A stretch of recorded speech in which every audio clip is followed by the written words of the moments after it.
میرا نام معاذ اسلم ہے، میں ہیلی لوڈ کارے سے ہوں۔ جی میرا نام معاذ اسلم ہے، میں ہیلی لوڈ کارے سے بات کر رہا ہوں، جی ان کی طرف سے، لائبریری کی طرف سے۔ معزز صحافی حضرات، گزارش ہے کہ مورخہ 13 اگست 2025 بروز بدھ 12 بجے دن ایک پروبوکس گاڑی میں سادہ کپڑوں میں ملبوس افراد نے ایک راگیر کو واقع لوڈ کاریز میں زبردستی اٹھانے کی کوشش کی، جس سے اہل محلہ جن میں بزرگ، مرد، خواتین، جوان اور بچے شامل تھے سب باہر نکلے اور ان سے ان کی شناخت کے بارے میں پوچھا تو وہ بھاگ گئے۔ صحافی حضرات، ان کے جانے کے آدھا گھنٹے کے بعد مختلف گاڑیوں میں لوگوں نے آ کر پورے محلے کو گھیراؤ کیا اور اہل محلہ کے پوچھنے پر انہوں نے کہا کہ وہ مختلف فورسز یعنی پولیس، CTD سے تعلق رکھتے ہیں اور انہوں نے کہا کہ وہ ایک گھر کا معائنہ کریں گے۔ اس کے بعد انہوں نے چادر اور چار دیواری کی پامالی کرتے ہوئے بغیر کوئی سرچ وارنٹ دکھائے گھروں میں داخل ہوئے، توڑ پھوڑ شروع کیا اور اہل محلہ کے املاک کو نقصان پہنچایا۔ صحافی حضرات، اسی دوران انہوں نے لوگوں کو مارنا پیٹنا بھی شروع کیا، جن میں عورتیں، بچے اور بزرگ بھی شامل تھے۔ اس کے بعد جب وہ جانے لگے تو انہوں نے اپنے ہمراہ ایک خواتین، مسمات ایک عمر رسیدہ شخص جن کی عمر لگ بھگ 78 سال ہے، 78، ان کا نام دین محمد ہے، بسم اللہ جان، جو کہ لوڈ کارز سریاب لائبریری کے صدر ہے۔ اس کے علاوہ ایڈوکیٹ میر خان اور معاذ یعقوب کو اپنے ہمراہ لے گئے۔ اس میں 3 بچے اور بھی ہیں جو 13-14 سال کے ہیں۔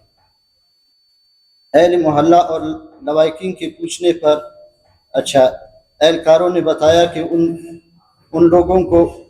معمول کی تفتیش کے لیے اپنے ہمراہ لے جا رہے ہیں، لہٰذا شام تک انہیں چھوڑ دیں گے، مگر رات ہونے تک ان کا کوئی خبر نہ ملی۔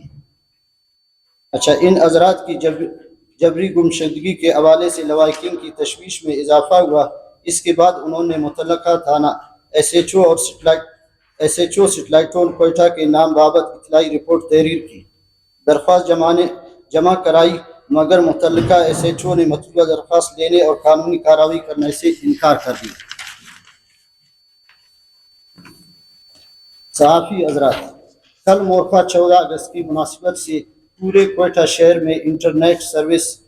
سڑکیں، سرکاری دفاتر بشمول عدالتیں بند ہونے کی وجہ سے ہم لوائقین اپنے گھروں تک محدود رہے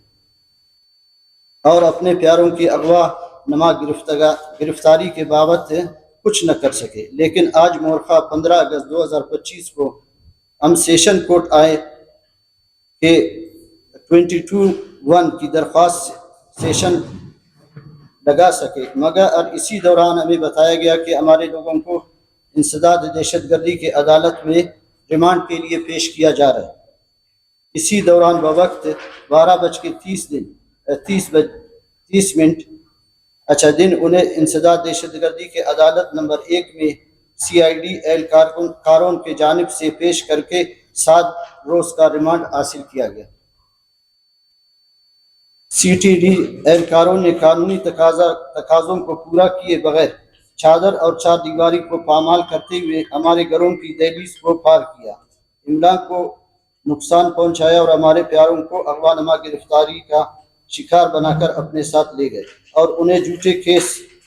میں ملوث کر کے عدالت کے سامنے پیش کیا، مگر اب تک ان جبری گمشدگی کا شکار افراد میں سے صرف 6 لوگوں کا انسداد دہشت گردی کے عدالت میں ریمانڈ کے لیے پیش کیا گیا اور بقایا لوگوں کے بابت لوائقین کو کوئی اطلاع مہیا نہیں کی جا رہی ہے، جس کی وجہ سے ان لوگوں کی جانی حفاظت کے بارے میں ہمیں خدشات لاحق ہے۔ صحافی حضرات، جن لوگوں کو آج عدالت کے سامنے ریمانڈ کے لیے پیش کیا گیا، انہوں نے اب تک نہ صرف لوائقین سے ملنے نہیں دیا جا رہا ہے، بلکہ عدالت اور محکمہ CTD کی طرف سے کوئی FIR کی کاپی بھی مہیا نہیں کی جا رہی اور نہ ہی کسی مبینہ الزام کے بارے میں بتایا جا رہا ہے تاکہ ہم قانونی کارروائی پہ اپنا دفاع کر سکیں۔ شکریہ جی۔